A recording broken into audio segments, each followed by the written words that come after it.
गांव में संपत कप्ता नाम के दो चोर रहते थे जो दूसरे गांव में जाकर चोरियां करते थे, लेकिन अपने गांव में बहुत शरीफ बनकर रहते। एक दिन वो घने पेड़ के नीचे आराम कर रहे थे कि तभी पालमपुर गांव के हरिया और बंसी उस पेड़ के पास आकर एक दूसरे से बातें करने लगे। अरे बंसी भैया, सुना है कल मुखिया जी की बेटी की बारात शहर से आ रही है, क्या तुम्हारे पास दावत आई है क्या? हाँ हरिया भैया, मेरे घर तो आई है, तुम्हारे घर पर आई है क्या? अरे कल खुद मुखिया जी मेरे घर पर आए थे और मुझे पूरे परिवार सहित दावत कहकर गए हैं। सुना है मुखिया जी अपनी बेटी की शादी बहुत धूमधाम से कर रहे हैं, कल 21 तरह के पकवान बनेंगे खाने में। मैंने भी कुछ ऐसा ही सुना है। हरिया भैया, मेरे तो मुंह में अभी से सोच सोच कर पानी आ रहा है। अरे मैं तो आज शाम से खाना ही नहीं खाऊंगा, ज्यादा भूख लगेगी तो पूरे 21 पकवान ही पेट भरकर खा लूंगा। हाँ अरे बंसी भैया, भावनाओं में बहकर कहीं ज्यादा मत खा लेना, वरना पेट खराब हो जाएगा। क्या फायदा पूरे 21 पकवान के स्वाद के चक्कर में तुम्हें 21 दिन भूखा रहना पड़े। बात तो तुम बिल्कुल सही कह रहे हो हरिया भैया। वैसे कुछ भी कहो, आसपास किसी भी गांव में आज तक ऐसी शादी का इंतजाम नहीं किया गया जैसा कल मुखिया जी अपनी बेटी की शादी का कर रहे हैं। अरे भाई, लड़का कलेक्टर है, मुखिया जी ने इस शादी के लिए अपनी पूरी 10 बीघा जमीन बेची है और वो सारा पैसा शादी में ही खर्च कर देंगे। चलो हरिया भैया, अभी से तैयारियों में जुट जाते हैं। बंसी भैया, मुखिया जी के साफ साफ आदेश है कि समारोह में अच्छे और ढंग के कपड़े पहनकर आने, नहीं तो उनकी नाक कट जाएगी। इसीलिए कल हम दोनों को अच्छे कपड़े पहनने हैं। सही कहा तुमने, मैंने तो पहले से ही शहर से अपने लिए एक कोट पैंट सिलवा लिया था। चलो अब चलते हैं। इतना कहकर वह दोनों वहां से चले गए। उनकी बात सुनकर संपत और कप्ता, जो कि पेड़ के पीछे उन दोनों की बातें चुपके चुपके से सुन रहे थे, उनकी आंखों में चमक आ गई। सुना कप्ता, पालमपुर गांव के मुखिया की बेटी की शादी कलेक्टर से हो रही है। इस गांव का नाम सुना सुना सा लगता है। अरे बेवकूफ, ये वही गांव है जहां पर कुछ महीनों पहले हमने जमींदार की बेटी के दहेज के आभूषण चुराए थे, जो शहर में बहुत महंगे बिके थे। याद आ गया, और तुमने उन पैसों में बेईमानी कर ली थी और मुझे मेरे हिस्से से कम पैसे दिए थे। याद आ गया। अबे मेहनत भी तो मैंने सबसे ज्यादा की थी, तूने क्या किया था? हैं? सिर्फ बारात में खड़े होकर अंग्रेजी में लोगों से बस हाय हेलो कर रहा था तू तो। तुम तो कुछ कर ही नहीं रहे थे, हैं? गांव की लड़कियों से नैन मटक्का कौन कर रहा था भाई? अगर मैं चेतावनी नहीं देता तो तुम उसी वक्त रंगे हाथों पकड़े जाते, और साथ में मैं भी। हाँ अबे वो सब छोड़, कल उसी गांव की मुखिया की शादी है। सही कहा तूने संपत, इसका मतलब मुखिया ने खूब दान दहेज का प्रबंध भी किया होगा। अरे जब 21 तरह के पकवान खाने में बनवा रहा है तो बेटी के लिए सोने के आभूषण कितने महंगे महंगे बनवाए होंगे, हैं? हमें किसी भी कीमत पर उन आभूषणों को चुराना होगा, समझा? लेकिन कैसे, अगर हम दोनों पहचान में आ गए तो?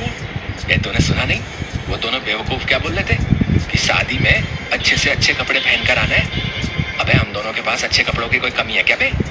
बढ़िया सा ब्रांडेड कोट पहनकर चलेंगे, कोई शक नहीं कर पाएगा, समझा क्या? और मौका देखकर मुखिया की बेटी के आभूषण वहां से लेकर चंपत हो जाएंगे। चलो गांव चलकर अभी से तैयारियां करना शुरू कर देते हैं। लेकिन हमें बहुत होशियारी से काम लेना होगा संपत भैया, क्योंकि हम दोनों कुछ महीने पहले ही उस गांव में चोरी करके आए हैं। अबे कुछ नहीं होगा, सबसे पहले तो अभी हम दोनों अपने गाँव चलते हैं। पूरे 1 महीने से हम दोनों गाँव में नहीं गए। सारे गांव वाले समझते हैं कि हम दोनों शहर में कोई बहुत बड़ा बिजनेस करते हैं। कपड़े तो पहन लें।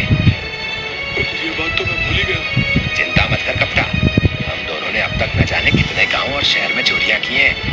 आज तक हम दोनों पकड़ में नहीं आए। अरे पकड़ना तो बहुत दूर की बात है, आज तक हम दोनों की थाने में तस्वीर भी नहीं लगी। इतना बोलकर संपत जोर जोर से हंसने लगा।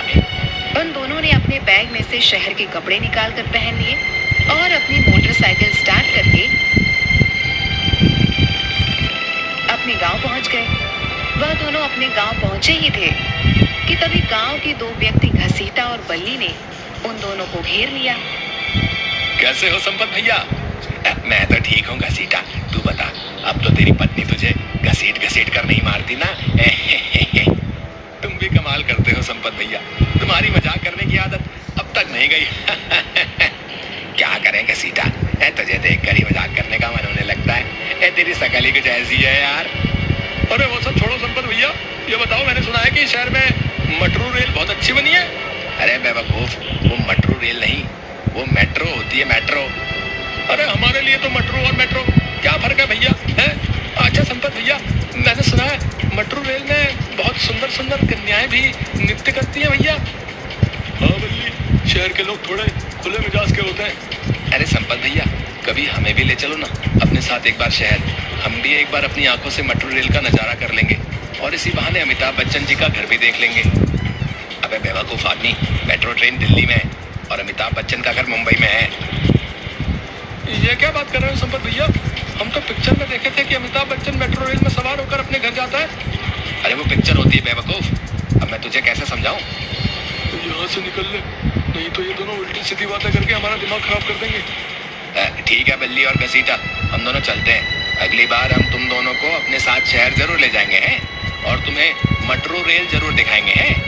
इतना कहकर संपत और कप्ता वहां से चले गए। कप्ता संपत के घर के नजदीक जाकर बोला, 1 घंटे बाद मैं आपको आपके घर पर बुलाने आ जाऊंगा, तैयार है ना? क्यों, तू घर के अंदर नहीं आएगा क्या? अबे मुझे पागल कुत्ते ने काटा है क्या जो मैं तेरे घर पर आऊंगा? तेरी पत्नी कम सीआईडी ज्यादा लगती है यार। जैसे ही तेरे घर के अंदर घुसता हूँ सवालों की बौछार शुरू कर देती है। मुझे तो समझ में नहीं आता संपत की तो अपनी पत्नी को झेलता कैसे? ये धीरे बोल कप्ता है, धीरे बोल, इसने अगर सुन लिया ना तो वो मेरी बैंड बजा देगी यार। कप्ता हंसते हुए वहां से चला गया। संपत ने जैसे ही अपने घर के अंदर कदम रखा, उसकी बीवी कजरी ने उसे देखकर टर्राना शुरू कर दिया। आ गए कलेक्टर साहब, बहुत जल्दी याद आ गई तुम्हें अपनी पत्नी की। सही सही बताओ, 1 महीने कहाँ मुंह काला कर रहे थे तुम? कजरी, मुझे आए हुए अभी 5 मिनट भी नहीं हुए कि तुमने टर टर करना शुरू कर दिया। अरे इसी वजह से मैं यहाँ पर नहीं आता, बताओ। तो और क्या करूं, तुम्हारी आरती करूं? कितनी बार कहा है तुमसे कि मुझे भी शहर ले चलो, लेकिन नहीं, मुझे ले जाने के नाम पर तुम्हारी नानी मर जाती है। अरे उन्हें तो मरे हुए सालों हो गए। मैं अब तुम्हारी एक नहीं सुनूंगी। इस बार मैं तुम्हें तुम्हारे दोस्त के साथ अकेले नहीं जाने दूंगी। मैं भी तुम्हारे साथ शहर चलूंगी।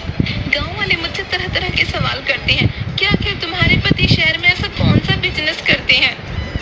कितनी बार कहा है तुमसे कि शहर में हमारा कपड़ों का व्यापार है, अच्छा खासा मकान है। तो उस मकान की एक फोटो ही दिखा दो पतिदेव। आज तक तुमने तो उसकी एक तस्वीर तक नहीं दिखाई। मुझे तो लगता है तुम जरूर कुछ उल्टा सीधा काम करते हो शहर जाकर। बकवास बंद कर कजरी, कुछ देर बाद मैं यहाँ से चला जाऊंगा। अच्छा ये बताओ, शहर से मैंने जो तुमसे चांदी के छल्ले मंगवाए थे वो लाए क्या? जब देखो चांदी के छल्ले, चांदी के छल्ले। अरे पिछली बार ही तो तुझे ला कर दिए थे, वो कहाँ गए? वो सब मुझे नहीं मालूम, वो मुझसे खो गए। अब मुझे दूसरे चाहिए। ये क्या पागल समझ रखा है कजरी? सीधे सीधे ये क्यों नहीं कहती कि जो मैं शहर से तेरे लिए चांदी के छल्ले लाता हूँ तू वो अपने घर वालों को दे आती है? खबरदार जो अपनी जबान से मेरे घर वालों का नाम लिया। नहीं तो क्या कर लेगी तू? अभी और इसी वक्त अपने भाइयों को बुलवाकर तुम्हारा मुंह लाल करवा दूंगी। मत भूलो 6 भाई हैं। पिछली बार की मार याद है ना, कैसे उन्होंने तुम्हें मार मार कर तुम्हारा मुंह सुजा दिया था? मेरा दोस्त कप्ता बिल्कुल सही कहता है। पता नहीं मैं तेरे जैसी औरत को कैसे झेल रहा हूँ भाई। खबरदार जो तुमने उस कलमुही करम जले दोस्त का मेरे सामने नाम लिया, निठल्ला कहीं का। उसकी तो आंखों में ही छिछोरापन झलकता है, छिछोरा कहीं का। बस कर कजरी, अब मेरा और ज्यादा दिमाग खराब मत कर। पति थका हारा आया है, पानी को तो तूने पूछा नहीं, उल्टा भाइयों से पिटवाने की धमकी देने लगी। जा जाकर मेरे लिए 1 गिलास पानी लेकर आ। संपत की बात सुनकर कजरी पैर पटकती हुई वहां से चली गई। थोड़ी ही देर बाद कप्ता संपत को बुलाने आ गया और दोनों पालमपुर गांव चले गए। अगले ही दिन बड़ी चालाकी से संपत और कप्ता शहर से आई बारात में शामिल हो गए। संपत आहिस्ता से कप्ता से बोला, बहुत होशियारी से काम लेना कप्ता, और हाँ, ओवर एक्टिंग करने की बिल्कुल भी जरूरत नहीं है। याद है ना पिछली बार तेरी ओवर एक्टिंग की वजह से हम दोनों फंसते फंसते बचे थे। चिंता मत करो संपत भैया, इस बार ओवर एक्टिंग बिल्कुल नहीं करूंगा। इस बार ऐसी एक्टिंग करूंगा कि यहाँ से चोरी करने के बाद हम दोनों सीधे मुंबई जाएंगे। और मुंबई में जाकर क्या करेंगे? अरे फिर फिल्मों में काम करेंगे और क्या। ये बकवास बंद कर कप्ता और काम पर। मैं जरा इधर उधर देख कर आता हूँ कि मुखिया ने गहने कहाँ पर रखे होंगे। चल काम पर लग। इतना कहकर संपत वहां से चला गया। और कप्ता बारातियों में शामिल होकर बाराती होने की एक्टिंग करने लगा। तभी वहां पर मुखिया बारातियों का हाथ जोड़कर स्वागत करने लगी। मगर जैसे ही मुखिया की नजर कप्ता पर पड़ी, मुखिया कुछ सोचता हुआ बोला, आप तो इस गांव के नहीं लगते। अरे मैं भला इस गांव का कहां से लगूंगा, मैं तो बाराती हूँ। अब माफ कीजिएगा, एक पल के लिए मुझे ऐसा लगा जैसे मैंने आपको कहीं देखा है। जरूर देखा होगा, मेरी तस्वीरें अखबारों में छपती रहती हैं। वैसे क्या व्यापार करते हैं आप? मेरा कपड़ों का बहुत बड़ा व्यापार है और देश विदेश तक फैला हुआ है। प्रेस वाले, मीडिया वाले मेरी फैक्ट्री के बनाए हुए कपड़ों की तस्वीरें लेने आते रहते हैं और जबरदस्ती मेरे भी पीछे पड़ जाते हैं। मजबूरन मुझे भी एक आध फोटो खिंचानी पड़ती है और वो फोटो अखबार में छाप देते हैं। ऐसे ही कोई तस्वीर आपने अखबार में देख ली होगी। कप्ता की बात सुनकर मुखिया सोच में पड़ गया। तभी वहां संपत आ गया। संपत को देखते हुए मुखिया बोला, क्या आप बाराती हैं? जी मैं भी बाराती में से हूँ। क्या आपको कोई शक है? जी मैं तो बस ऐसे ही पूछ रहा था। क्या आपके गांव में बारातियों से ये सब पूछने का रिवाज है? हैं? मैं देख रहा था कि आप मेरे दोस्त से भी कुछ पूछ रहे थे। अरे आप तो बुरा मान गए। आपका दोस्त मुझे बता रहा था कि इनकी तस्वीर अखबारों में छपती रहती है। मुखिया की बात सुनकर संपत कप्ता को घूरने लगा। हाँ, हम दोनों का बहुत बड़ा पार्टनरशिप में कपड़ों का काम है। इतना कहकर संपत कप्ता का हाथ पकड़कर आगे बढ़ गया। क्या जरूरत थी इतनी लंबी लंबी डींगे हाँकने की? संपत भाई, मुझे कुछ ठीक नहीं लग रहा। मुझे लगता है कि हम दोनों को वापस चलना चाहिए। मुखिया ने किसी से कोई सवाल नहीं पूछा, सिर्फ उसने मेरी तरफ आकर ही मुझसे सवाल किया। मुझे लग रहा है कि मुखिया हम दोनों को पहचान तो नहीं गया। अबे दोनों यहाँ पर बारातियों में शामिल होकर खाना खाने के लिए नहीं आए, चोरी करने के लिए आए। मैंने पता लगा लिया कि मुखिया ने गहने कहाँ पर रखे। इस वक्त वहाँ पर कोई भी नहीं है। चल मेरे साथ जल्दी से।